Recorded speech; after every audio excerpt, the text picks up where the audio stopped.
Tahan rääkida täna kahest asjast. Kõigepealt innovatsioon ja selline isiklik tase. Te olete lõpetate ära oma selle aine, lähete kuskile tööle, olete riigiametnikuks, et mis teid siis ootab, kuidas tegeleda siis innovatsiooniga oma sellisel isiklikul tasemel. Ja teine asi, millest ma tahan rääkida, on siis innovatsioon strateegilisel tasemel. Kui me riigina vaatame, et kuidas me peaksime tegelema innovatsiooniga, kuidas mõelda innovatsioonist. Ma katsun mitte laksida väga palju teooriaga, et nendel asjadel enamasti just sellel teisel poolel on kilomeetrite viisi mingisugust teoreetilist põhja all. Selleks meil ei ole aega, tegelikult ei ole ka otseselt vajadust. Asja mõte on anda teile selline suurem vaade ja siis mingite märksõnade kaudu juhatada teid mingite asjadele, mis võivad teile rohkem huvi pakkuda. Kui teil rohkem huvi on, siis saate ise lugeda juurde. Ja jällegi, et kui teil tekib mingeid küsimusi või jääb asju lahti, siis saate mulle pärast kirjutada ja ma soovitan mingit kirjandust veel. Või saab siin samas küsida ja ma üritan vastata nii hästi kui oskan. Ja hakkaks siis minema otsast oma selle sisuga. Isiklik tase. Mida oodata ja millele tähelepanu pöörata. Sind pigem ei juhita. Lähete riigiametnikuna tööle Eesti Vabariigis. Et sihukest lootust, et te satute sellise mentorluse ja juhtimise ja sellisesse hoolitsevasse juhtimiskeskkonda võib juhtuda. Pigem tõenäoliselt ei juhtu. Minuga küll ei juhtunud. Ja ärge saage valesti aru, ma ei mõtle seda üldse halva pärast. Arela Põõnin oli minu esimene ülemus Maksu- ja Tolliametist aastal 2000. Ja ta andis mulle umbes suuna kätte, ütles, et meil on vaja minna, sinu ülesanne panna 2 organisatsiooni kokku, Maksuameti IT ja Tolliameti IT, millest siis praeguseks on saanud Rahandusministeeriumi IT-osakond ehk RMIT. Ja sinu asi on see organisatsioon tekitada ja minna Euroopa Liitu. Ja pärast seda ma ei mäleta, et oleks mind väga juhtinud. Tore inimene, saame siiamaani hästi läbi, väga tark inimene, hästi suure kogemusega, ta on kõik selle aja sealt aastast 2000 kuni siiamaani tegelenud avaliku sektori IT ja see spetsiifilisemalt siis finantssüsteemidega avalikus sektoris. Hästi tark mees, aga ega ta mind ei juhtinud küll. Ja hiljem samamoodi, et ega siin mingit juhtimist väga ei toimunud. Ja kui ma nüüd vaataks, et äkki oli mina see, kes oli see, keda siis võib-olla ei julgetud juhtida või keda ei olnud vaja juhtida või mis iganes. Et ma olen näinud ka üsna lähedalt seda, kuidas selline juhtimatus, milleni see viib. Ma olen näinud inimest, kes 5 aastat, kelle tööl ei olnud mitte ühtegi mõõdetavat tulemust. Mitte midagi. Kõigepealt ta tegi hanget tükk aega, valmistas hanket, põhjalikult valmistas hanket, siis ta viis selle hanke läbi. Siis see hange tehti leping ja kuna see hange oli kehvasti ette valmistatud ja läbi viidud, siis tuli tüli selle tarnijaga, kellega leping tehti ja see asi jäi pooleli ja see oli vaja uus hange ette valmistada ja läbi viia. Siis tehti see kõik ära ja siis ma tulin ära sealt organisatsioonist.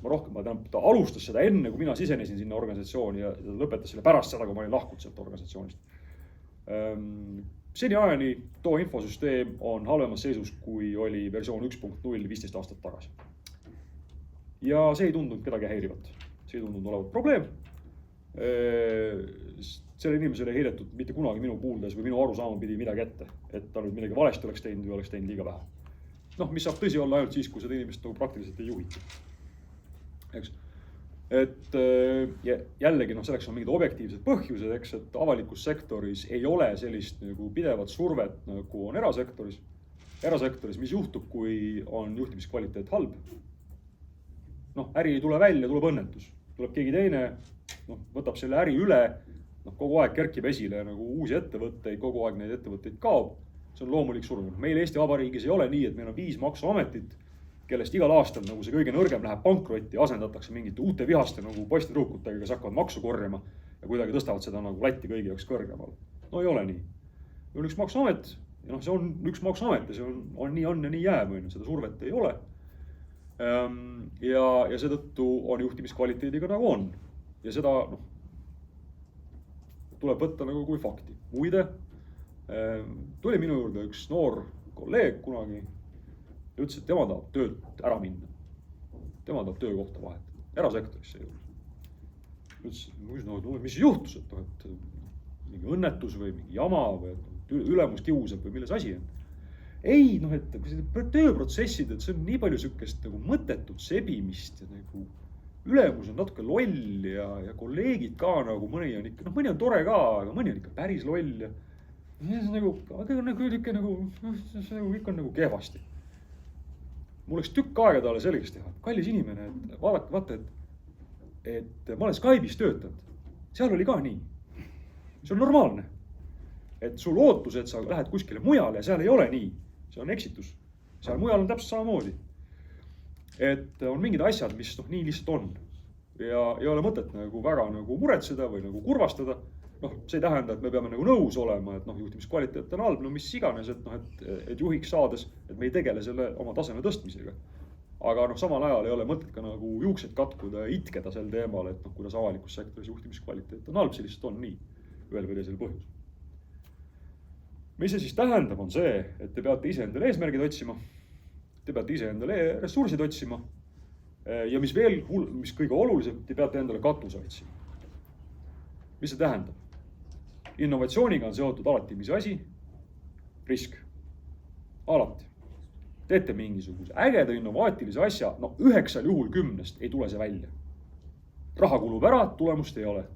Riigiasutuses väga halb asi. Väga halb. Ei tohi olla nii, et raha kulus ära, maksumaksja andis sulle raha, sa panid selle põlema. Väga halb on ju.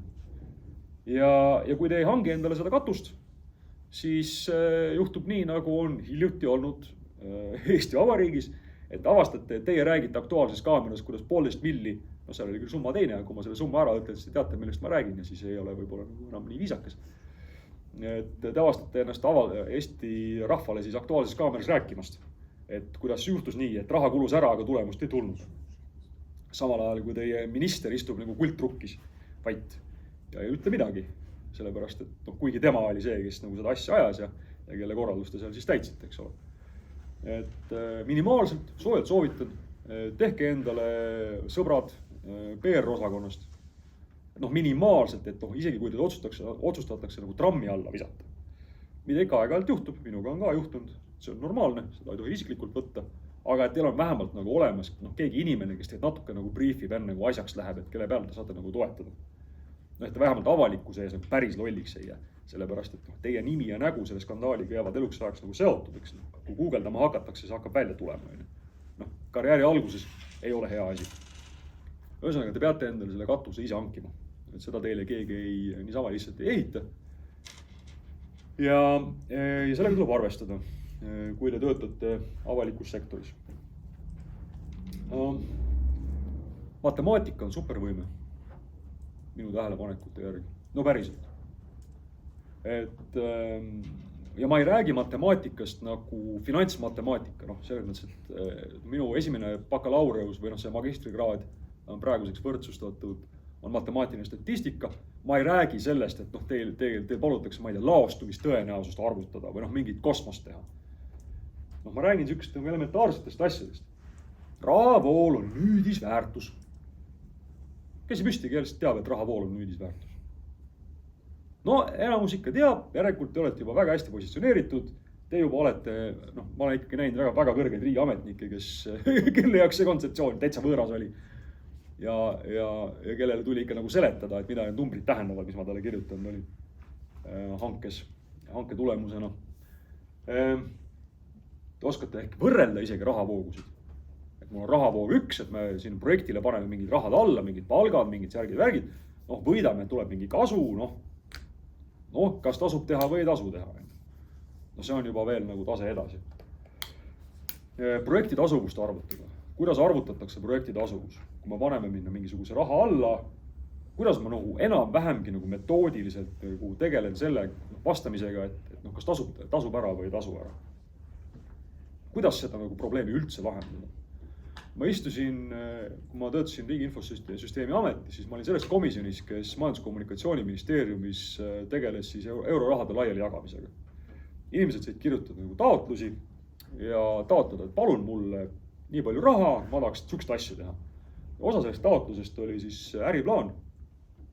No sa pidid näitama, et sa oskad öelda, et ma lihtsalt ei pane mitte nagu raha hunnikusse, ei pane sinna tikku juurde, vaid et mul on mingisugune selline, ma tahaks saada midagi, mis on nagu mõistlik enam-vähem.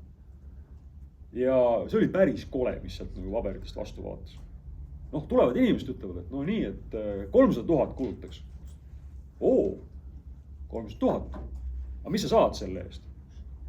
Me nagu 2 inimest hoiame kokku, 2 ametnikku me saame lahti lasta või panna muud tööd tegema. 300 000, kohe kuidagi ei klapi, nagu üldse ei ole, nagu savsem nii pahoš, nagu venelased ütlevad. See projekti tasuvuse arvutus oli nagu täitsa puud. Riigiasutuses on ta selles mõttes keeruline, et riigiasutuses sul ei ole nagu mingit cash flow'd ei tule tagasi sealt. Sa kas hoiad mingid ametnikke kokku, sa hoiad mingit kellegi aega kokku ja seal tuleb natuke nagu mõelda, kuidas seda nagu siis hinnata või arvutada või mingi arusaam peab olema nagu majandusmatemaatikast. Aga ei midagi nagu kosmilist. Stsenaariumi analüüs. Meil on 3 võimalust, kuidas asjad lähevad. Need 3 võimalust võivad igaüks omakorda veel 3 jaguneda. Iga selle haru lõpus, otsustusharu lõpus on meil kas mingid kulud ja mingid tulud. Kuidas ma arvutan, kas see kupatus tervikuna või millist haru ma minema peaksin või kuidas see nagu tervik nagu kokku tuleb. Sellised arvutused. Et soojalt soovitan, kui teil on alusteadmised olemas, võtke mingisugune Coursera või kuskilt, neid ressursse on palju tänapäeval. Võtke mingisugune kursus, käige läbi. Et Ülle Madise ütles ühes oma intervjuus suurepärased sõnad. Riskijulgus, valmidus riski võtta ja kergemeelsus ei ole üks ja see sama asi. Ja väga sageli ma näen riigis see, kuidas nagu innovatsioon, teeme innovatsiooni ja selle sildi all lihtsalt, kuna see ongi riskantne, peabki olema riskantne, lihtsalt valatakse nagu raha maha, katsumatagi hinnata, et kas sealt võiks midagi tulla või ei saa midagi tulla. Väga paljusid asju saab arvutada. Projekti tasuvust arvutada, teil on nagu mõistlikud eeldused tehtud, te saate suurtes piirides ikkagi nagu aru, kas numbrid enam-vähemgi tulevad kokku või ei ole üldse mingit šanssi. Projekti planeerimisel kas või saab nagu, see on väga selged meetodid, kuidas asju arvutatakse. Et numbrilised meetodid on teie sõbrad, õppige neid kasutama ja kui te muud ei saa, siis te olete nagu 2 peajagu oma kolleegidest üle, sest teie oskate numbreid kokku liita ja lahutada ja võib-olla ka isegi korrutada. Ja teie kolleeg tõenäoliselt nagu on finantsmaailmas ja finantsarvutuses üsna tume. Ehk siis tegelge selle võime arendamisega endas. See on supervõime, see on päriselt riigis supervõime. Võtame näite. Olgu meil küsimus, meil räägitakse, et ma ei tea, paneme 80 miljonit nagu AI arendamise alla. Kõlab nagu, ma ei tea, 80 miljonit, võib-olla peaks panema 160 miljonit, võib-olla peaks panema 30, võib-olla peaks üldse kõik kinni panema. Kust, ei tea. Aga arvutame. Meil on selline asi nagu kratt, pannakse mingisugune chati robot, see peab siis kuidagi aitama inimestel nagu sisuni jõuda ja ma üldse ei taha kritiseerida seda krati meeskonda ega seda otsust ja need numbrid on, ma lihtsalt nagu mõtlesin välja. Aga lihtsalt ma toon näite, kuidas sellist stsenaariumi analüüsi teha. Avalikus sektoris, kus nagu seda rahavoogu ei tule. Ja ma ei tea, palju sinna raha on alla läinud. Aga jämedalt võttes umbes 10% on tõenäosust, et sealt hakkab tulema selline nagu tõesti mastaapne nagu ühiskonda raputav mingisugune edu välja. Kui suur see edu võiks nagu jämedalt olla? Et kui suurt investeeringut hakkab siis võiks ära tasuda? 100 miljonit ei ole, 100 miljonit on ikkagi väga palju raha. See, et sealt tuleb nagu mingitest võimekusest nagu teenuseid paremini leida, et see 100 milli hakkab tagasi teenima, pigem tõenäoliselt mitte. Juba kas või see, et alternatiivkulu läheb nii üles, et selle 100 milli eest saaks saata mingisuguseid sadu ja tuhandeid inimesi tõenäoliselt välismaale õppima või maksta mingit sotsiaaltoetus või pensione või õpetajate palka või mis iganes, et see alternatiivkulu läheb väga üles. Kuskil 30 milli umbes on maksimum, mis see projekt võib nagu hakata ära tasuma, kui me sinna raha alla paneme, umbes 10% tõenäoliselt. Umbes 60% on see nagu põhiline mass. See on umbes 4 milli, võiks tagasi tulla. Kasulik asi, mingit sihukest faasinihet ei toimu, aga noh, inimesed hakkavad aega kokku hoidma, see saab olema nagu praktiliselt kasulik. Täiesti nagu mõistlikul määral kasulik asi. Et noh, et ei pea kinni panema, et ei pea maha kandma, et noh, tuleb välja. Ja noh, mingisugune 30% on alati tõenäosust, et nagu sealt ei tule midagi välja. Noh, et tuleb mingisugune punkt 1 nagu, noh, seda tegelikult nagu sealt ei tule sihukest tulemust, kuhu tasuks nagu riigina raha alla panna. Alati võimalus innovatsiooni puhul. Korrutame kokku 10% 30-st, 60 korda 4, 30 korda 1. Saame kokku, et 5,43 tuleb.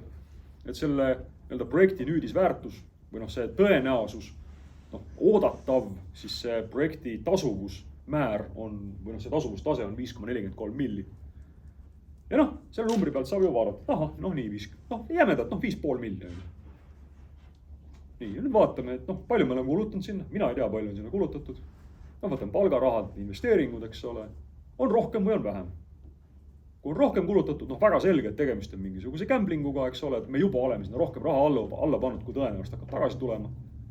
Sest noh, me ei saa loota, et see stsenaarium realiseerub, võib realiseeruda, aga noh, ei ole nagu alust arvata, et nii juhtub.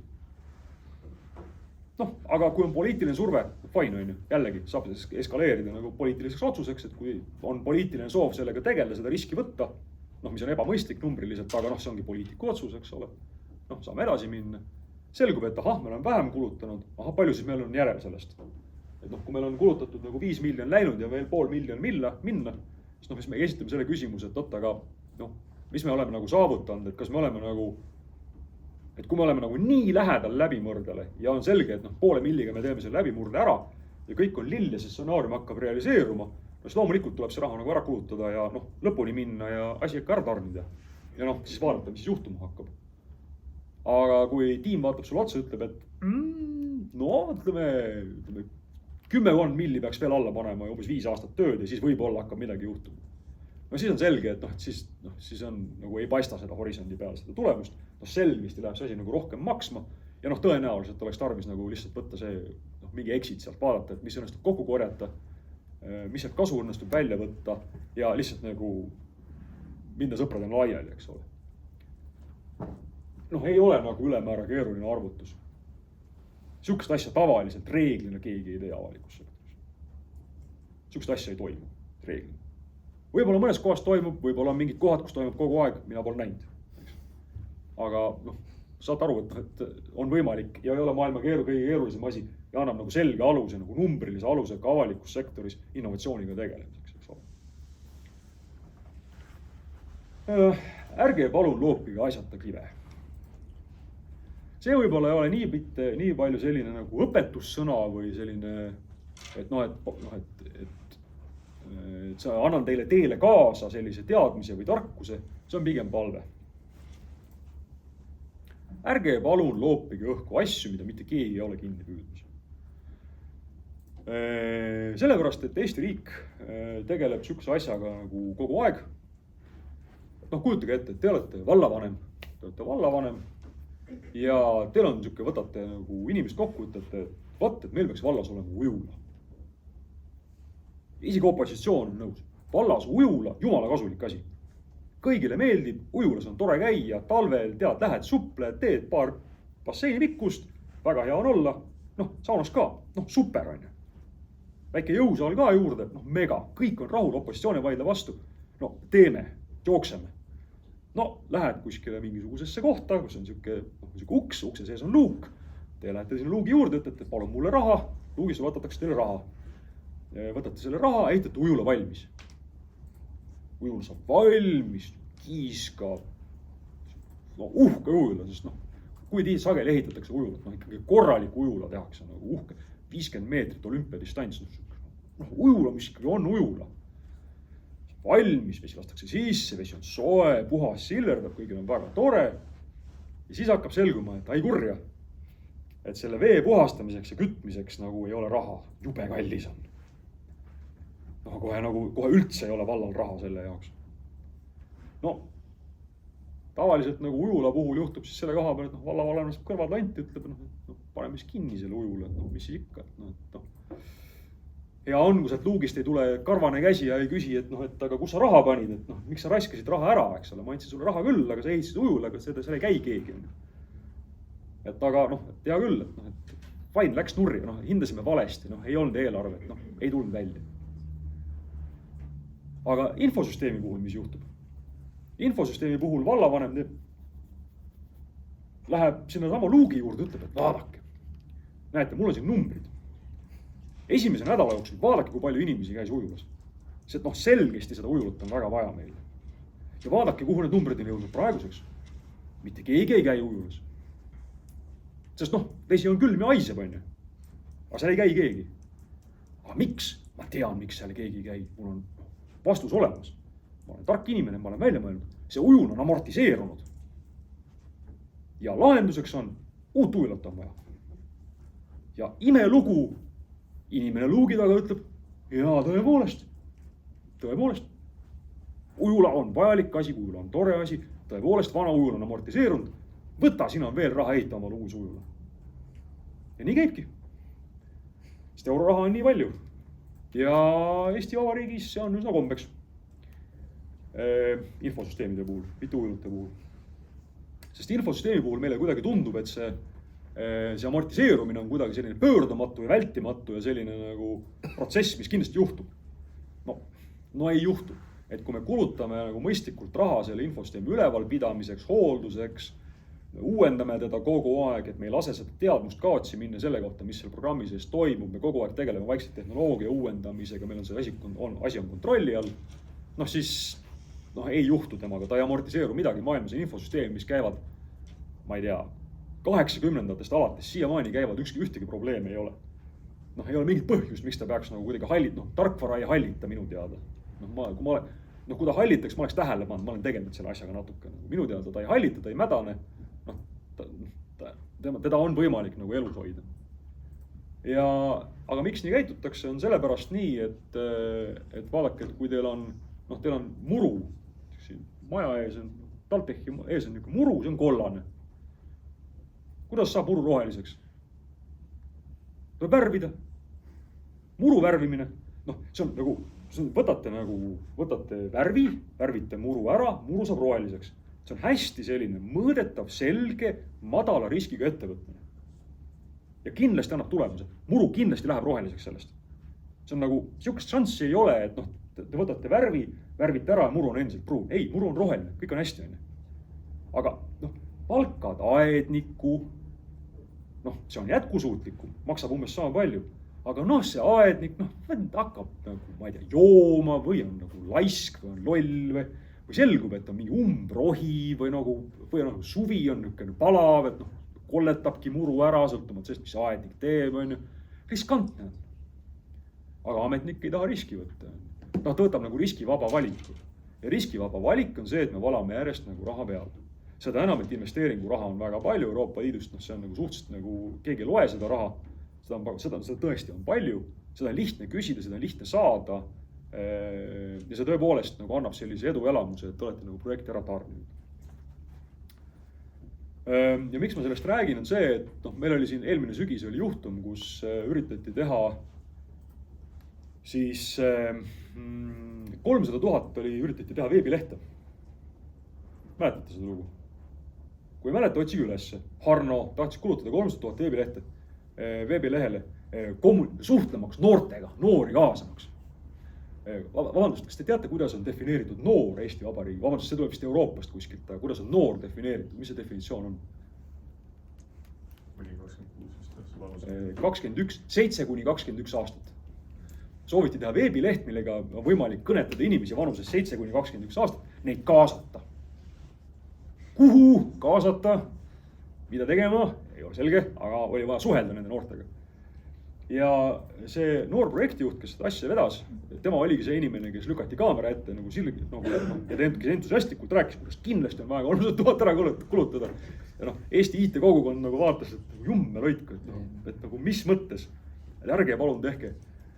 Ja ma suhtlesin selle inimesega, sest ta kuidagi jõudis, ma istun koostöökogu nõukogus ja ta jõudis kuidagi meie juurde. Ja ma suhtlesin temaga. Ja ta oli selgelt veendunud, et tal on vaja see töö ära teha. Sest tal oli see antud ülesanne võtta raha viia läbi hange, ehitada tarkvara. Ja ta nagu täiesti nagu pühendunult, nagu täiesti noorusliku energiaga nagu tegutses selle nagu eesmärgi nimel. No seda ei saa pahaks panna. Inimene siiralt nagu tegutses selle nimel, et saada tulemus kätte. Ja no, tõesti seda ei saada ette heita. Tõesti läks nagu täie jõuga, mis tal vähegi oli. Arvestamata, et noh, seda tema veebilehte, mida ta teeb, ei hakka mitte keegi mitte kunagi hooldama. Noh, kes siin hakkab sisu tootma, kes seda hakkab modereerima, kes seda hakkab täiendama, kus need ametnikud on, kus see raha tuleb. No ei ole ei ametnik, ei ole raha, no ühtegi märki ei ole, et oleks.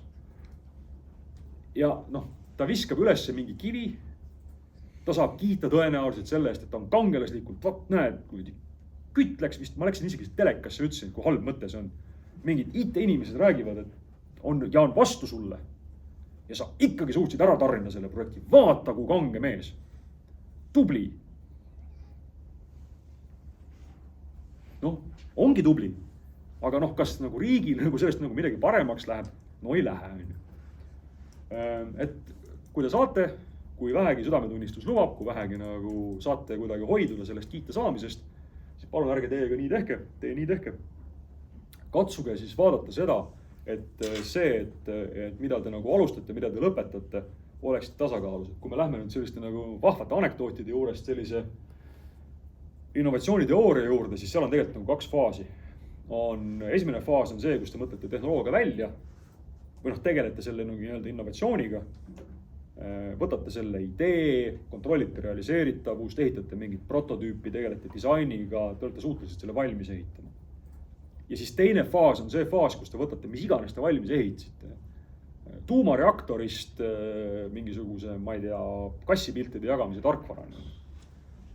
Te teete sellest mingi toote, mis on jätkusuutlik, kus on mingid protsessid, mis on kuidagi käib mingisuguse standardi järgi, mis võib-olla isegi teenib raha, noh, mis toimib nagu toote või teenusena. Need on 2 täiesti erinevat distsipliini. Üks ilma teiseta ei saa, aga mõlemad peavad olemas olema selleks, et nagu teisest kasu oleks.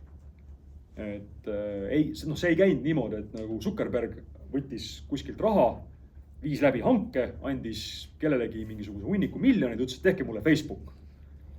Sest läks programmeerid olid kadunud 2 aastat, siis tagasi ütles, et näe, Zuckerberg, Facebook. Zuckerberg kirjutas aktile alla, võttis Facebooki vastu, raha hakkas voolama. No see ei käinud niimoodi. Tehti tarkvara, lansseeriti seda, sinna ehitati organisatsioon, noh, seda arendati, seal käis mingi sisu modereerimine, see muudeti nagu teenuseks. See, et te olete suutelised miski asja valmis ehitama, ei tähenda, et te olete suutelised seda opereerima ja mõlemat on vaja. Alati. Ja noh, paraku nagu ma ütlesin, avalikus sektoris kipub olema nii, et see esimene on nagu pigem nagu vähem riskantne kui see teine. Ja pigem annab selliseid paguneid nagu lihtsamini kui see teine. Et noh, see on organisatsiooni kultuuri küsimus väga paljus, et noh, kas kiita saab see inimene, kes kangelaslikult nagu probleemid ära lahendab, või see inimene, kes istub vaikselt ja paneb aastaid oma nagu isiklikke aega ja närvirakke selle alla, et noh, mingi asjad nagu üles ehitada, eks. Tõenäoliselt saab kiita see esimene inimene, mitte see teine, kuigi nagu noh, see panus ühiskonnale tõenäoliselt on teisel juhul nagu suurem.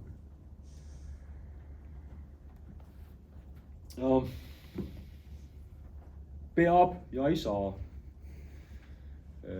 Käsi püsti, kes on näinud telelavastust Onu TikToki seiklused. Jaa, on ju. Üks inimene on, väga tuleb, kultuursed inimesed on ruumis. Väga naljakas. Seal on 2 paharetti, ühte neist mängib Margus Lepa. Väga naljakas. Kes on seda peategelast seal, kellel on suurepärane tiiger, siis takistavad eduni jõudmast. Ja nende nimi oli vist ei tohi ja ei saa või 2 mingit paha punkarit olid. Väga lahedad tüübid. Aga päris elus nad nii lahedad ei ole. Ja väga sageli mina olen jooksnud sinna otsa, et mingid asju kas peab tegema või mingid asju ei saa teha. Noh, et te lähete, teil on mingi suurepärane idee, et vaat, et teeks niimoodi. Jurist ütleb või kes iganes mingi asjatundja, mingi spetsialist ütleb, ei saa, nii ei saa teha. Vaat selle koha peal ei tohi lasta kõrvulontus. No ei saa, mis ikka, et ei saa teha, mis siis, läheme laiali. Ei. Vaadake, avalikus sektoris erinevalt erasektorist. sellised otsused on peaaegu alati subjektiivsed. Erasektoris on võimalik öelda, nii, kallis jurist, sa ütled, et seda ei saa teha, aga kui ma teen selle ära, siis minu vahele jääb, okei, ma rikun sellega mingisugust nagu seadust, minu vahele jäämise tõenäosus on see, ma arvutan läbi, palju mul see upside on, ma arvutan välja, tegelikult mul tasub see risk võtta. See, et sa ütled, et ei saa, tähendab ainult seda, et ma võtan mingisugused riskid, ma pean mingid keerulisemad lepingud tegema, tegelikult saab küll. Ehk siis läbi numbrit on võimalik nagu argumenteerida. Avalikus sektoris ei saa läbi numbrit argumenteerida, sellepärast, et Eesti riik ei ole üles ehitatud mitte selleks, et kasumit teenida, eks meil on mingisugune muu eesmärk on põhiseaduses kirjas ja seetõttu see tegevus on väga raskesti viidav nagu sellistele objektiivsetele alustele. Sellest mul on õudselt nagu, mulle ajab tigedaks see selline ameeriklaste selline dollarimärgiga nagu arvutamine igasuguse asjade juures, kuigi ma just teda teile nagu promosin siin hetk tagasi. Et sellega võib alati nagu väga hullusti nagu liiale minna, sellega on lihtne liiale minna. Aga samas ei saa salata, et see annab võimaluse nagu võtta välja selline nagu subjektiivsus diskussioonist ja öelda, et nendel eeldustel niimoodi arvutades, kas tasub ära või ei tasub. Et see, meil on võimalik nagu öelda, kas nii on või nii ei ole. Avalikus sektoris on see tegemist subjektiivse arvamusega, kellegi isiklik riskivalmidus või arusaamine seadusest või võime seda interpreteerida. Ja muide, kust tulevad Eesti Vabariigis seadused? Kust need tulevad? Riigikogust. Riigikogust, õige vastus. Õigesti asjadest aru saanud. Ei olnud nii, et 1000 aastat tagasi mäe peal tuli pika habemega mehele, tuli taevast 3 kivitahvlit seadustega. Ja nüüd nii on. Me saame ise muuta neid seadusi, kui vaja on. Igast asju saab teha. Et kui keegi ütleb, et midagi ei saa teha, siis võtke seda alati nagu 2 terasoolaga, et tõenäoliselt saab. Küsimus on lihtsalt sellest, palju see aega, palju see raha võtab, kas ära tasub. Samamoodi peab. Konkreetne näide, projekt SKAIS 2, mul on selle kohta, pidasin TalTechis või Mektoris tegelikult mõni aasta tagasi, nüüd juba päris mitu aastat tagasi. Ühe ettekande teemal ka SKAIS 2 muu hulgas oli selline projekt. Ja see oligi välja niimoodi, et oli vaja läbi viia kas mingi sotsiaalhoolekande reform või mingi siuke asi. Ja siis leiti Sotsiaalkindlustusametis, et olemasoleva programmiga, mille nimi oli SKAIS 1, üllatus, kui tema järel tuli SKAIS 2 ja sinna seda oli SKAIS 1, et SKAIS 1-ga seda ei saa teha. Ja mingid insenerid olid peale vaadanud ja öelnud, et ei saa teha, tuleb teha SKAIS 2.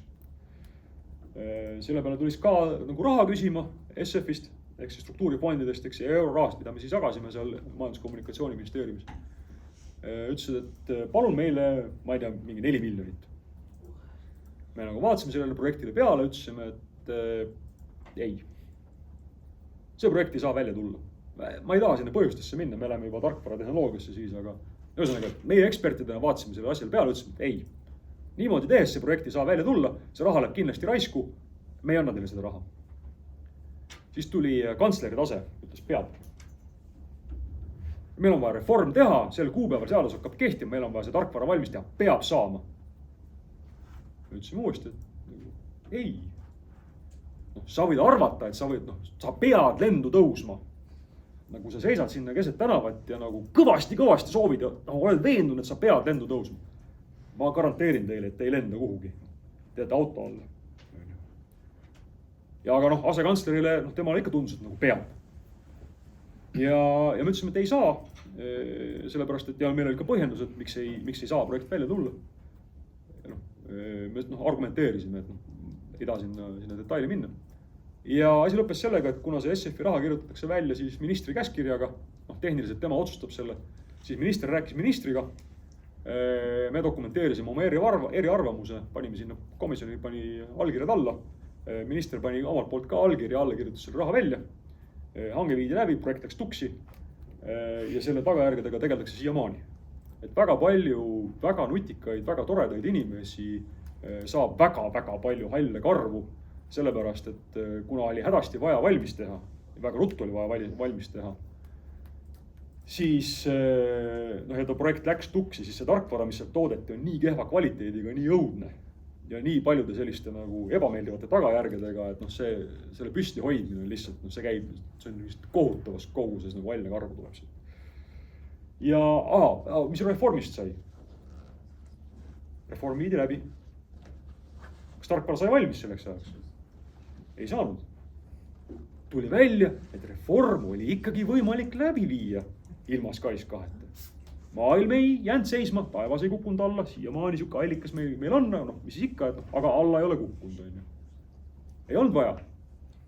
Ei pidanud. Tegelikult oli küll võimalik nagu teistmoodi hakkama saada. Jällegi, tean neid inimesi hästi, olen solvumisest üle saanud. No, mis siis ikka? Et noh, ma saan aru, miks nad nii käitusid, eks ole. Neil oli poliitiline ülesanne, oli vaja tulemus ära teha, nad ei näinud, neil mingid insenerid ütlesid, et noh, et nii peab tegema, on ju. Ja nad jõuga läksid tegema, lahendama. Noh, ei tulnud hästi välja. Et noh, see nagu inimlikult on mõistetav, miks nii juhtus. See ei tähenda seda, et te peate tolereerima seda. Ja noh, minimaalselt te võiks aru saada, millal te olete selles olukorras, kus te lihtsalt teete midagi sellepärast, mitte sellepärast, et objektiivselt oleks vaja või et objektiivselt teisiti ei saaks, vaid et tegemist on kellegi nagu subjektiivse arvamusega.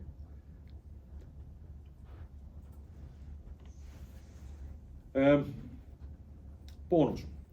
See slaid on siin selle jaoks, et kui mul on 5 minti veel aega, siis ma räägin teile selle jutu ka ära. Nüüd me hakkame jõudma sinna, kus asi läheb huvitavaks. Meil järjestamine samm-sammult liigume sellest isiklike toredate või noh, vähem toredate anekdootide juurest siis teooria poole. Ja see on siis esimene selline teoreetiline konstruktsioon jänestest. Et see on üks asi, mida riigiametnikud võiksid teada, millest nad võiksid olla rohkem lugenud ja mis võiks olla nagu mõtlemise aluseks. Oletame, et meil on selline ökosüsteem, mis koosneb huntidest ja jänestest. Hundid jänesed. Jänesed elavad lihtsalt armastusest, jänesed on nunnud loomad, need elavad lihtsalt nunnudusest, aga hundid paraku söövad jäneseid. Siuke ökosüsteem, no lihtne ökosüsteem, kõige lihtsam peaaegu üldse olla saanud. Ja noh, kui see niimoodi selle mudelina üles joonistada, siis noh, mida rohkem on meil jäneseid, noh, kui jänesed üksteist väga armastavad ja väga nunnud on, siis sellest tuleb palju noori väikseid jäneseid, millest omakorda tuleb palju täiskasvanud jäneseid, millest omakorda, noh, ühesõnaga seal tekib selline eksponentsiaalne kasv, see läheb nagu tagasisidesse, see läheb ülesse. Samas, miks me ei ole rinnu nii jänestes, põhjus on see, et kui jäneseid saab väga palju, siis sellest huntide hulk suureneb. Huntidel on süüa, neil on elu hea, neil on palju kutsikaid, huntide juurdekasv läheb ülesse, see võib huntide hulga ülesse ja hundid söövad lihtsalt jänesed ära. Ja toimub tasakaal, eks ole. Sellel ökosüsteemil on mingisugune loomulik tasakaal. Nagu ütles juba kes? Sammalhabe. Ei, Polimov, kes ütles. Sammalhabe ütles, et looduses peab valitsema tasakaal ja kirjutas selle ka külaliste raamatusse. Ja looduses ongi tasakaal. Nüüd, oletame, et teie olete mingisugune loomakaitseametnik ja teie ülesandeks on teha nii, et metsas oleks rohkem hunte. Teie nagu policy goal on, poliitika eesmärk on saada metsa hunte juurde. Mis te teete?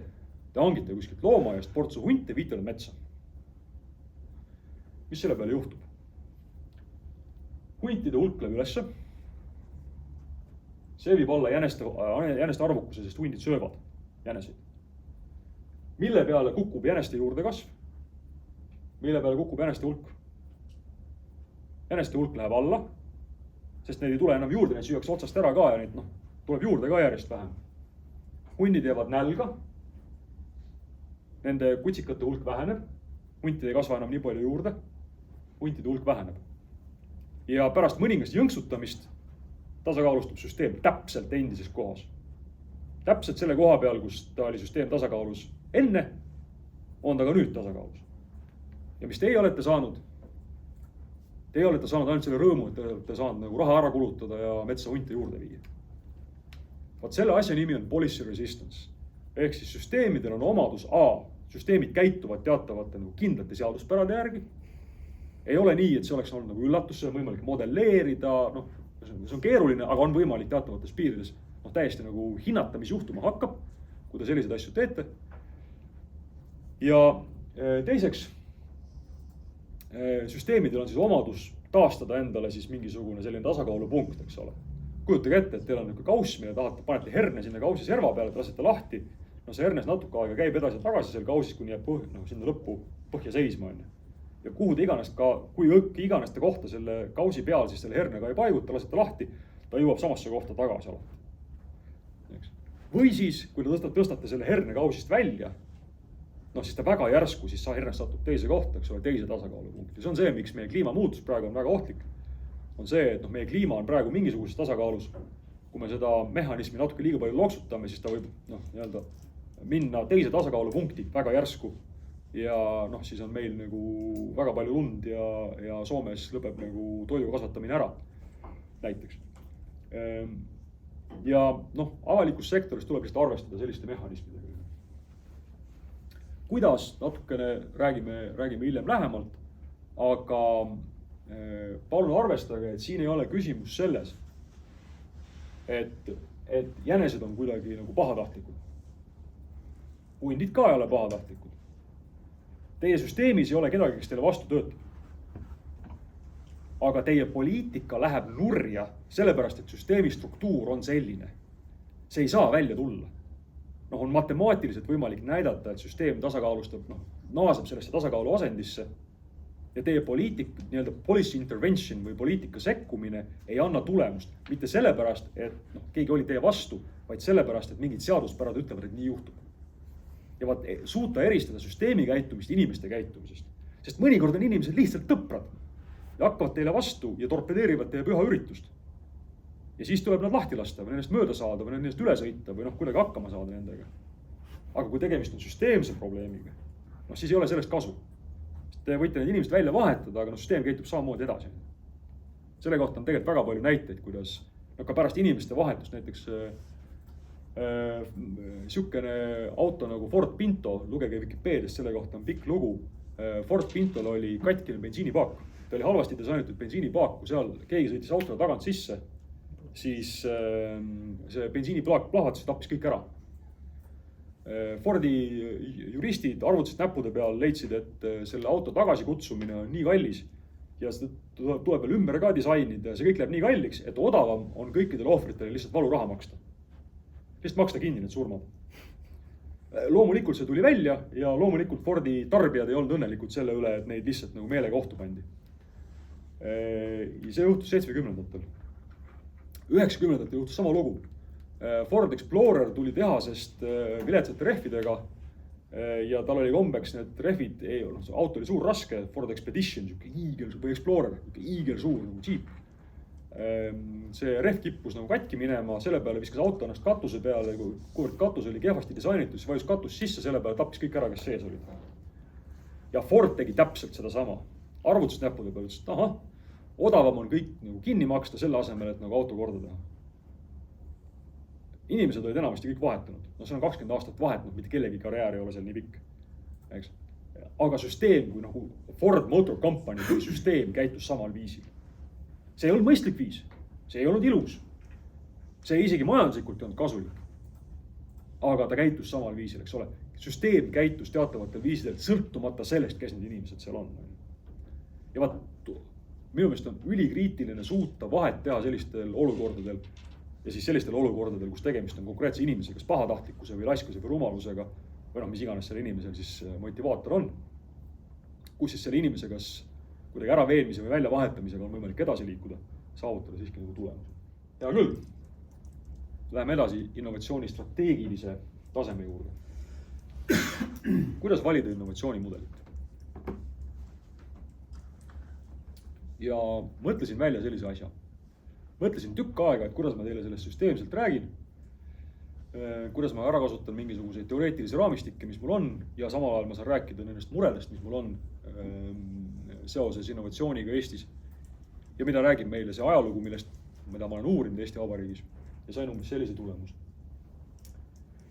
Et kui me joonistame sellise kvadrandi üles, kus meil on horisontaaltelje peal, on siis vajalik tulemus. Või vajaliku tulemuse selgus. Ja vertikaali peal on tulemuse saavutamise viisi selgus. Siis me saame 4 kvadranti, eks ole. Siin on, selles kvadrandis on meil selge nii see, mida me saada tahame ja kuidas seda saab. siin kvadrandis on vajalik tulemus on selge, aga kuidas seda saab, ei ole teada. Või vähemalt ei ole see ilmselge. Siin on teada, kuidas saab, aga mida täpselt on vaja, ei ole selge. See on jumala levinud probleem. Ja siin nurgas on meil siis olukord, kus meil ei ole kumbki teada. Me ei tea täpselt, kuidas me seda probleemi lahendame. Ja me ka ei tea, kuidas me seda lahendust peaksime ellu viima. Hästi selline ebamäärane. Riigihange on siis see lahendus olukorras, kus meil on täpselt teada, mida meil vaja on ja meil on täpselt teada, kuidas me seda saame. Ja siis ei ole midagi muud teha, siis te võtate riigihangete seaduse, võtate oma riigihanke spetsialisti, kes teil organisatsioonis on, viite läbi riigihanke, saate tulemuse, maksate inimestele raha, võtate tulemuse vastu, valmis. Hästi selgepiiriline probleem. See tuksi läheb väga harva. Kui te vähegi tegelete projekti juhtimisega, see hange on mõistlikult läbi viidud, siis tegemist on hästi vähe riskantse ettevõtmisega. Loomulikult riigihangetega võib juhtuda igasuguseid asju ja korruptsioon võib ka tulla ja võite vangi ka minna, kui lollusi teete. Aga põhimõtteliselt see on reglementeeritud, see on hästi küps protsess. Kõik muud need ülejäänud sammud, need on täiesti mitte formaliseeritud. Riigis puudub igasugune protsess, seadus, regulatsioon, parim praktika, halvim praktika, jagatud praktika, mitte midagi ei ole. Kui teie probleem on ühes nendest 3 kvadrandist, you're on your own. Mõelge ise välja, kuidas saate.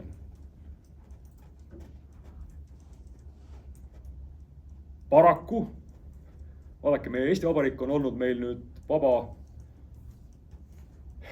33 aastat. Mäletan 90-ndaid. Teie ei mäleta ja hästi ongi. Mitte midagi ei olnud. Eesti Vabariik erinevalt teistest Nõukogude vabariikidest tegi selle otsuse, et me teeme radikaalset reformi, me lükkame platsi siledaks. Kommunistliku partei peksame laiali, kõik struktuurid peksame laiali, riigipanga peksame laiali, kõik siledaks lükkame ja ehitame nullist uuesti üles. Hästi valus oli, aga tulemuseks oli see, et meie probleemid olid väga selgepiirilised. Majal ei ole katust.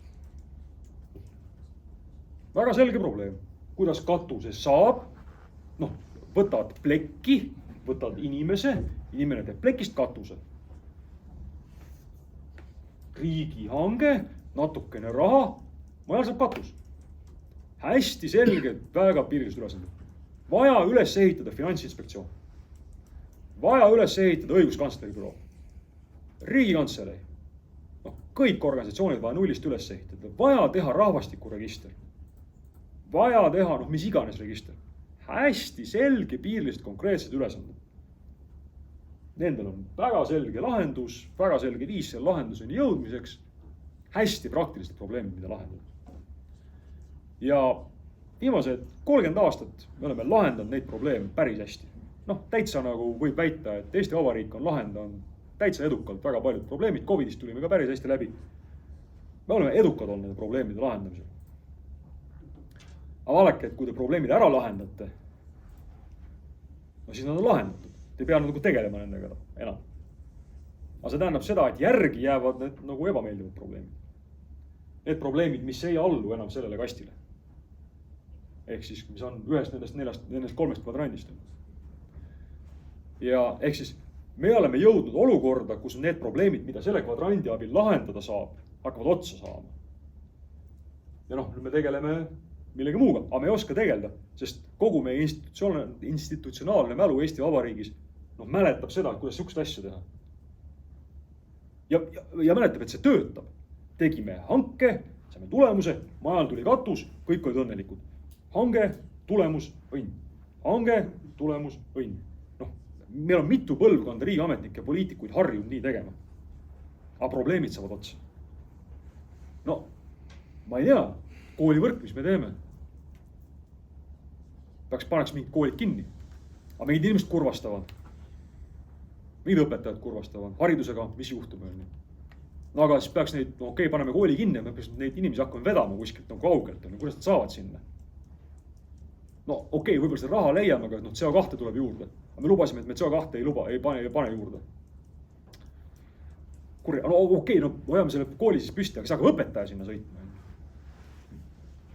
No ja see haridustase saab ka olema, noh, niuke nagu ta on. Noh, mis me nüüd teeme siis? Või noh, haridusest just rääkisin, aga no tervishoiuga. Kust tuleb tervishoidu lisaraha? Miks ta ära põleb? Mis on optimaalne MRI masinate hulk Tallinnas, Eesti Vabariigis? Ei tea. Ei ole selge, mis see tulemus on. Ja ei ole ka selge, kuidas seda saab. Ei ole selge, et meil on ikka väga selgelt välja kujunenud näiteks meditsiinisüsteem. Väga selgelt suured haiglad oma selgete ärihuvidega. Noh, kuidas seda süsteemi reformida? Isegi kui meil on selge arusaam, mida me saada tahame. Kuidas see reform päriselt läbi viia? Nii et see nagu juhtub. Rasked probleemid. Ehk siis selles kvadrandis tasub enda käest küsida, millisest 4 kastist teie probleem langeb ja vastavalt sellele siis käituda. Nendes 2 olukorras on meil siis süke salapärane sõna nagu Seinfeld. Kohe räägin, mis see siis on ja kuidas seda süüakse. Ja siin on süsteem ja sellest ma räägin ka, kuidas seda süüakse. Riigihangetest ma ei räägi, sellepärast et see on nagu ilmselge. Seda te kõik oskate teha, see ei ole nagu probleem. Seinfeld ei ole minu välja mõeldud asi. Guugeldate seda, siis te saate palju vasteid. Mõned on detailsemad, mõned on vähem detailsemad. Aga see raamistik on siis mõeldud tootearenduseks. Selles kontekstis on puhas minu meelevald, et ma olen selle siia toppinud. Aga ta siis annab aluse otsustada või meetodi või sellise struktuurse viisi otsustamaks, kuidas tegeleda tootearendusega.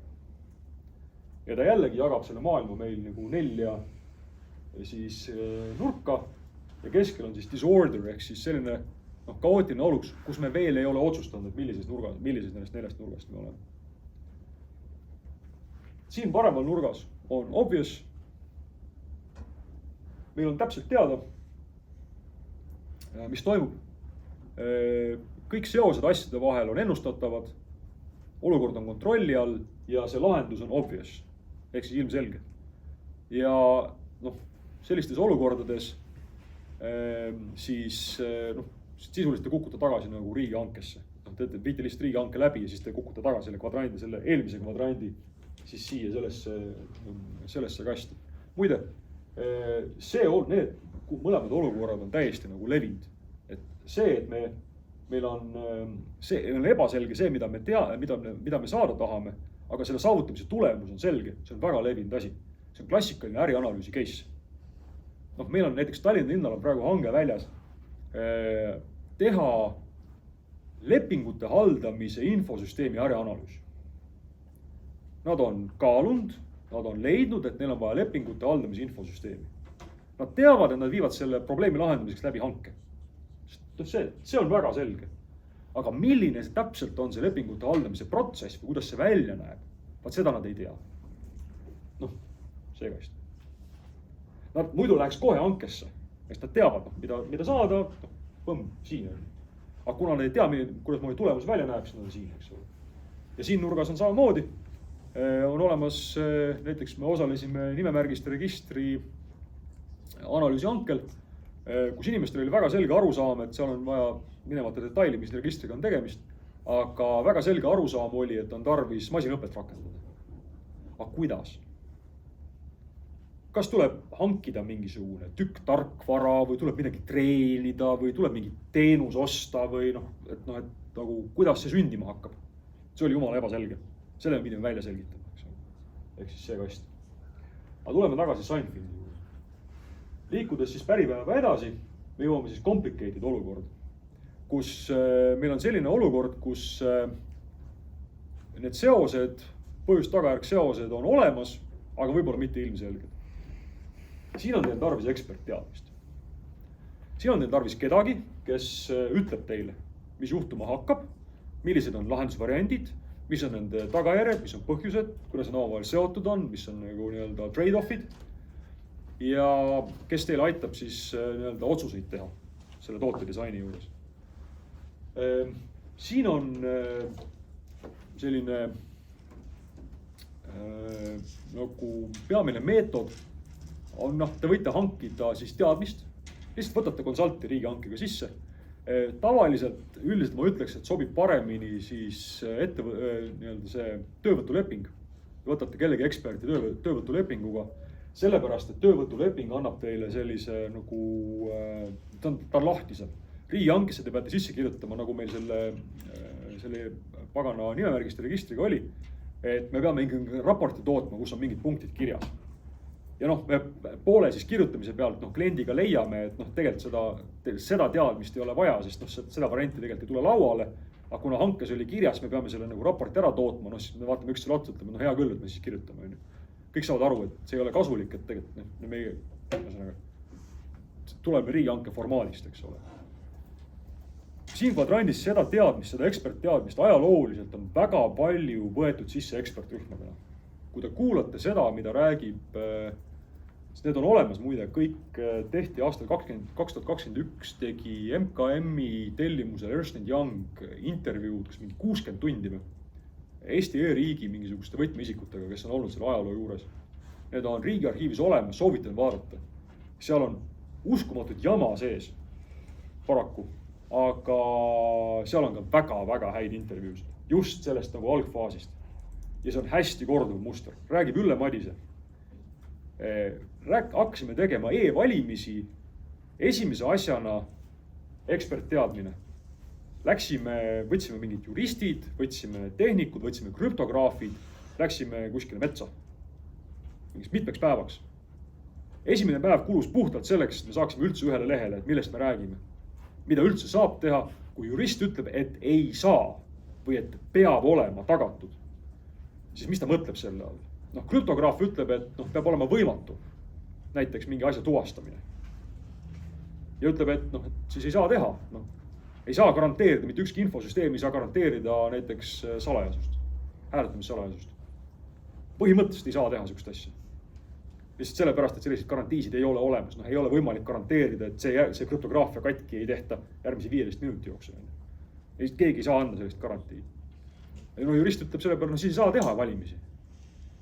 Aga pabervalimised ju toimivad, seal ka ei saa keegi garantiid anda. Okei.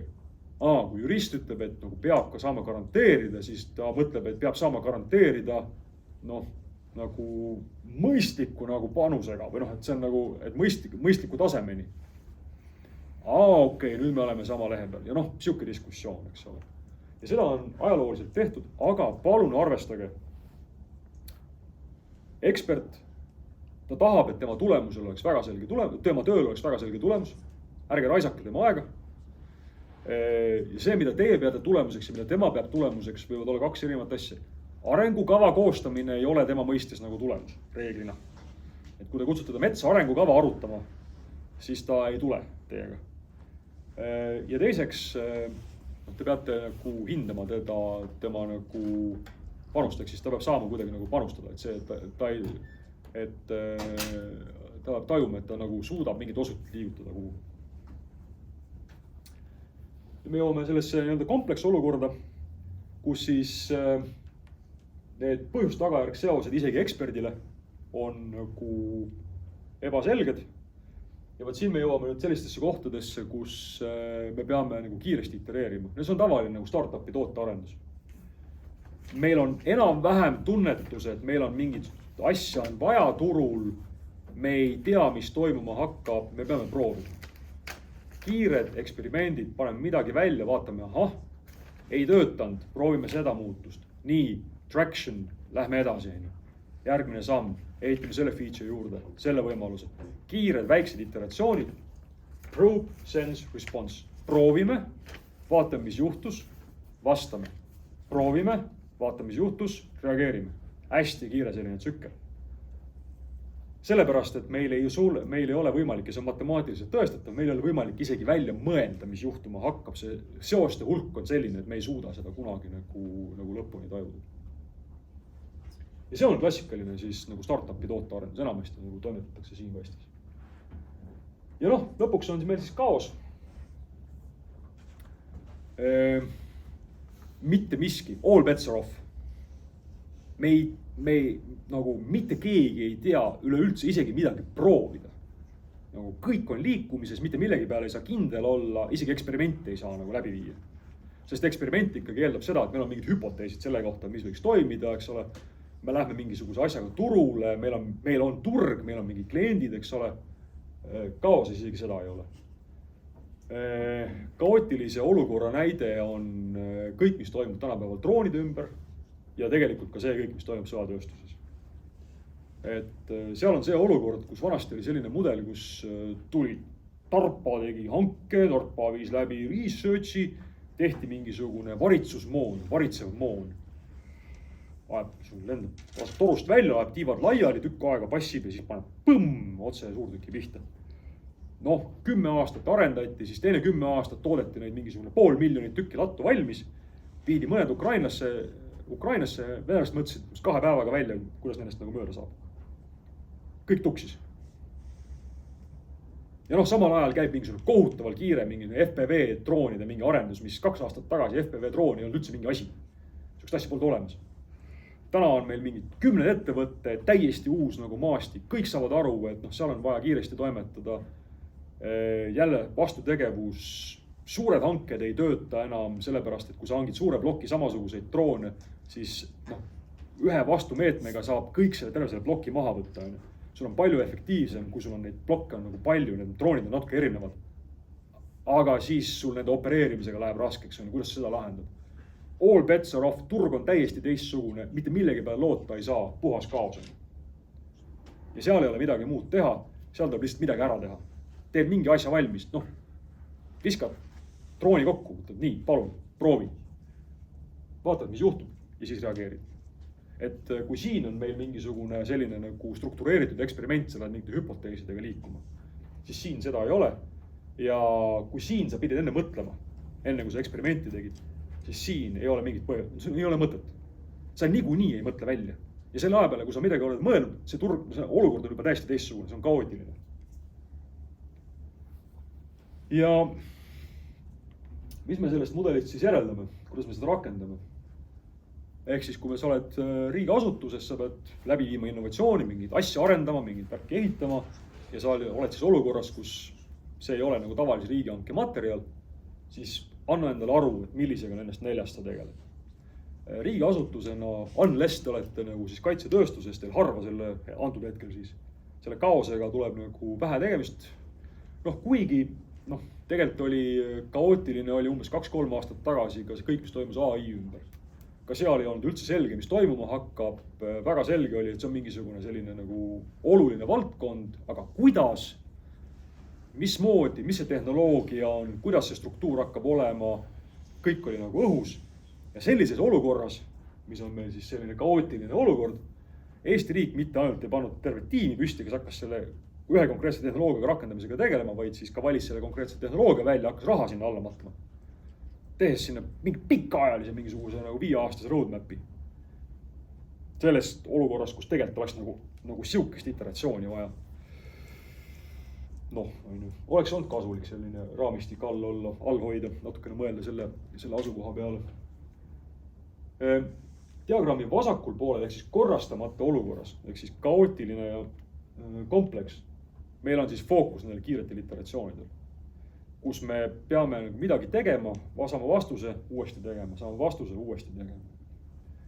Ja paremal pool on meil siis selline struktureeritud tegevus, kus me kas siis mingite ekspertide kaasamisega või kuidagi moodi saame siis sellise mingi stabiilse protsessiga, mingi küpse protsessiga nagu edasi minna, kus meil on fookus siis mingi teadmine, mingi eksperthinnang või ekspertteadmine selle olukorra kohta või probleemi kohta.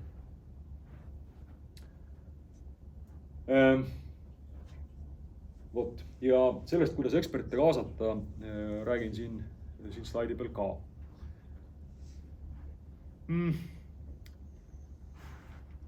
Neid olukordi ei või segamini ajada. Olukorras, kui te olete selles vasakul poolel ja teil on tegemist sellise kas kaootilise või vähemalt nagu keerulise olukorraga, sellises olukorras üritada hakata nagu riigihankega mingit asja tellima. No see lihtsalt ei tule välja. Esiteks, te ei suuda seda hanget kokku kirjutada, mis asi see on, mida te tellite. Teiseks, see protsess on nii kohutavalt nagu kohmakas, et see võtab aastaid, see olukord on täiesti teistsugune selleks ajaks, kui te olete nagu valmis. Et see on hästi nagu nüri instrument selle probleemi lahendamiseks.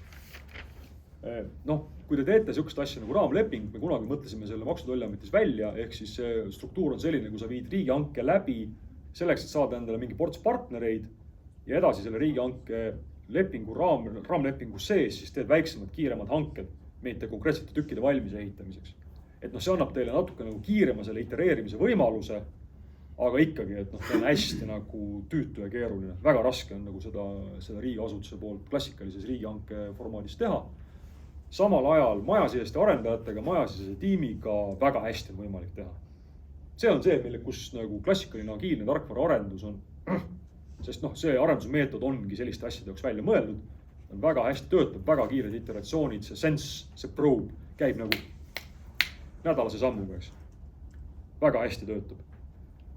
Samal ajal üritada neid parempoolseid probleeme agiilse tarkvara arendusega lahendada. Väga ei ole mõtet. Tuleb teile Brüsselist, me konkreetselt ehitasime, tuleb Brüsselist see kaust. Mingisugune 400 lehekülge, 500 lehekülge. See on teie rahvusliku transiidisüsteemi liidese spetsifikatsioon. Te peate ehitama infosüsteemi, mis selle spetsifikatsiooni järgi kõigi teiste Euroopa transiidisüsteemidega infot vahetab. Sellepärast, et kui teil tuleb Türgist üle piiri Euroopa Liitu rekkatäis viina ja kes soovib tulla läbi terve Euroopa Liidu ja tulla läbi Eesti välja Venemaale, siis see on võimalik ja see toimib ainult siis, kui sellel rekkal, sellel transiidikaubal, kõik need asutused ja riigid, kus see iganes see auto läbi käib, nad peavad infot vahetama sellega, see peab koos käima. Sellises olukorras, kuidas sa nagu, mida sa agiilitad seal? Sul on liides see spetsifikatsioon on ees, võta ja ehita, see on nagu, sa võid teha sinna, võtta selle agiilse tarkvara arenduse tiimi, aga see ei anna mitte midagi, eks ole. Samal ajal seda vasakpoolset nagu probleemistikku, seda nagu klassikaliste nagu waterfall meetoditega, seda ei lahenda, eks ole. Sest ta lihtsalt, nad ei sobi selle. Iga töö jaoks oma tõgistada. Järeldame. Oskus tuvastada oma asukohta selles mudelis on kriitiline, sest sellest tuleneb arendusmudel.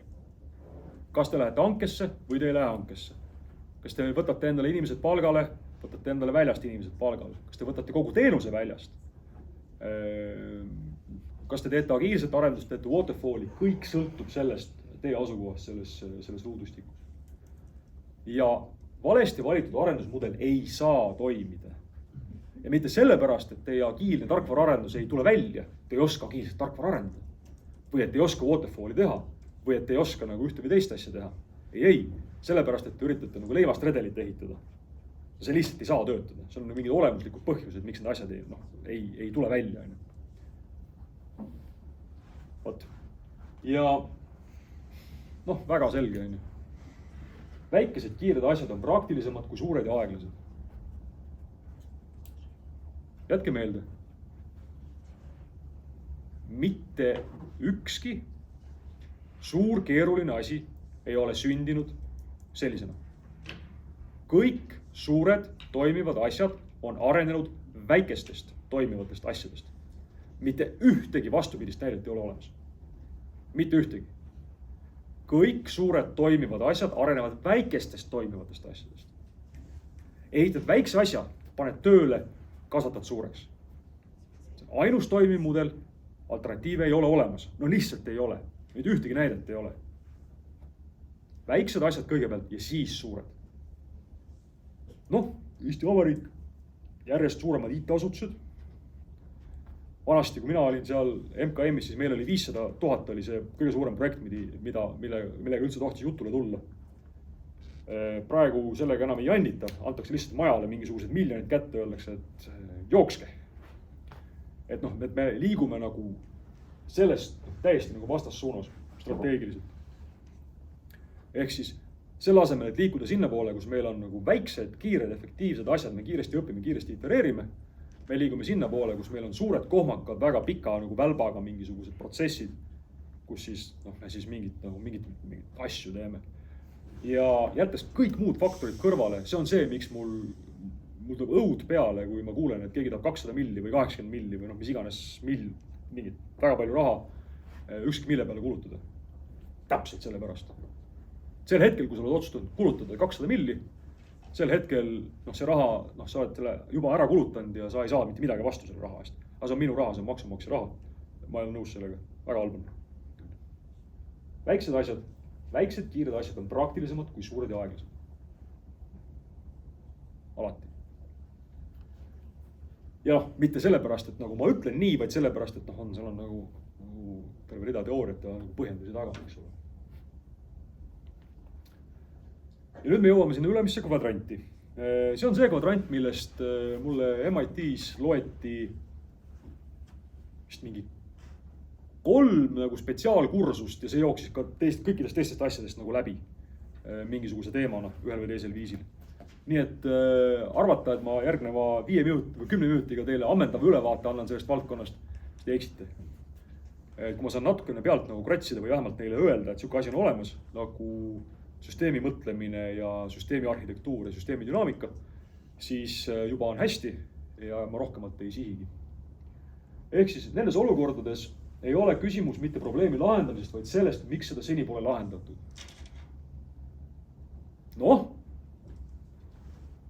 E-teenus on halb. Mis iganes e-teenus, ma ei tea, valime midagi. Juhiloa taotlemise protsess on halb. Mitte, et ta halb oleks, aga võtame mingi näite. Kulutame palju raha, siis ta läheb paremaks. See juhiloa taotlemise protsess on meil olnud kui kaua? 20 aastat, 25, 30 aastat. Kas seal on mingid lollid olnud? Kas nagu kõik 30 aastat on seal mingid kohutavad idioodid nagu palgal olnud? Või? Nagu ebatõenäoline. Kas see protsess maksab nagu meeletult palju või? Ei ole, see ei ole nagu maailma kõige keerulisem protsess. Selle saaks mingi poole milliga nagu ära lahendada. 30 aastat ei ole suudetud leida inimest, kes oleks suutnud välja rääkida $500 miljonit ja see protsess mõistlikuks ehitada. See ei kõla loogiliselt. Jube ebatõenäoline. Ehk siis tõenäosus, et me paneme sinna lihtsalt raha magama, ikka ei saa mitte midagi vastu, on väga suur. Sellepärast, et meie küsimus on see, et miks siiamaani ei ole õnnestunud teha. See on tõenäoliselt mingisugune süsteemne põhjus. Ma ei tea, et kui te nagu 3 korda olete pannud tolle ristmiku peale seal, ma ei tea, nisu külvanud. Ei idane. Et siis see põhjus võib olla selles, et te üritate asfaldi peal nagu põldu pidada. Mitte selles, et te kuidagi nagu liiga vähese innuga seda nisu sinna külvate. Mingi süsteemne probleem on kuskil. Kehakaal. Meil on kõigile käepärane näide.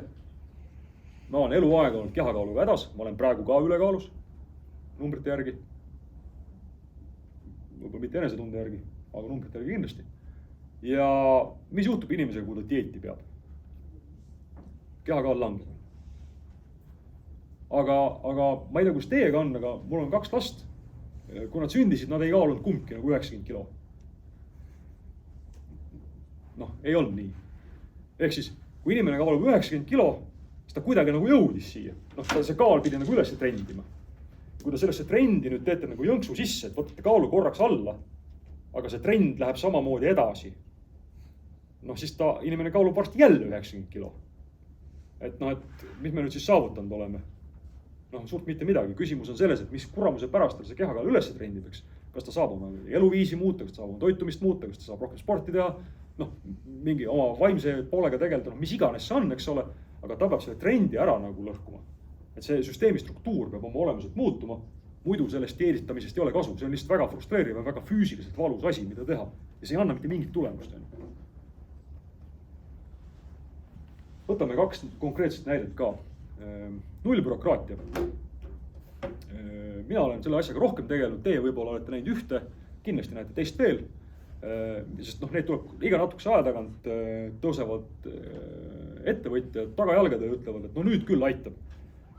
Et te võtad, küsite meie käest nagu nii palju, nii mõttetuid küsimusi, et noh, meil on reaalselt viimast eelmise neljapäeva reporteritundi kuulake. Merlis Nõgene manab saatanat ja tuld ja tõrva Statistikaameti näol ja toob väga õudsaid näiteid selle kohta, mida tema ettevõtjana peab nagu riigile ütlema. No riik küsib ta käest, et kas te kasutate Dropboxi? Kui suur osakaal teie töötajatest pääseb e-mailile ligi kodust? Aastal 2024 sa küsid mu käest siukest küsimust. No, mis sa teed selle teadmisega? Palun ära tee. Ja perioodiliselt siis tulevad poliitikud ütlevad, jaa, täiesti valiidne mure, kohe lõpetame ära. Panevad kokku projekti, meeskond, komiteele tuleb juhtkomitee, eraldatakse ressursid, hakkavad toimetama ja noh, siis juhtub, natukese aja pärast kaob ära, sest ei räägita rohkem. Mis juhtub on see, et see poliitiline surve kaob ära, sest see ei ole enam huvitav, see ei anna kohe tulemust ja siis liigub fookus mingitele päris asjadele.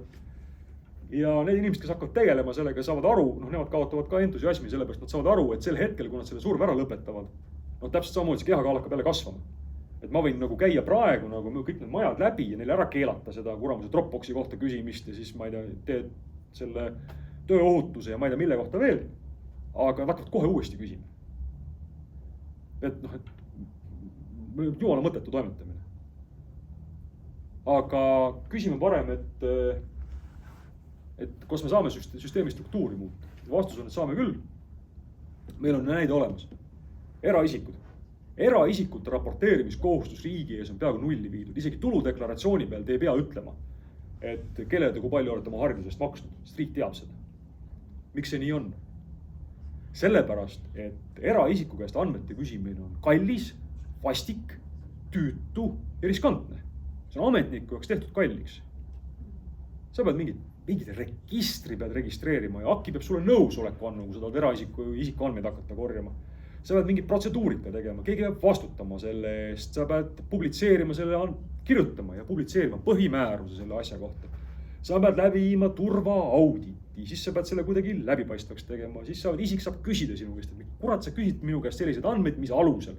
Sa pead põhjendama, siis tahavad keegi selle ligi, see on nagu kohutav peavalu, mitte keegi ei taha teha seda. Aga ettevõtte andmed, palun, küsi, mis vähegi nagu pähe põkkab, nagu kohe küsi. Sellel ei ole mitte mingit kulu sinu jaoks. No mis te arvate, et ametnikul ei tule nagu huvitavaid mõtteid hommikuti? Ametnikul tuleb palju huvitavaid mõtteid ja seda kohe küsibki. Sellepärast, et see ei tähenda talle mitte midagi. Kui me selle nüüd süsteemi struktuuri muudame niimoodi, et näiteks hakkab raha maksma.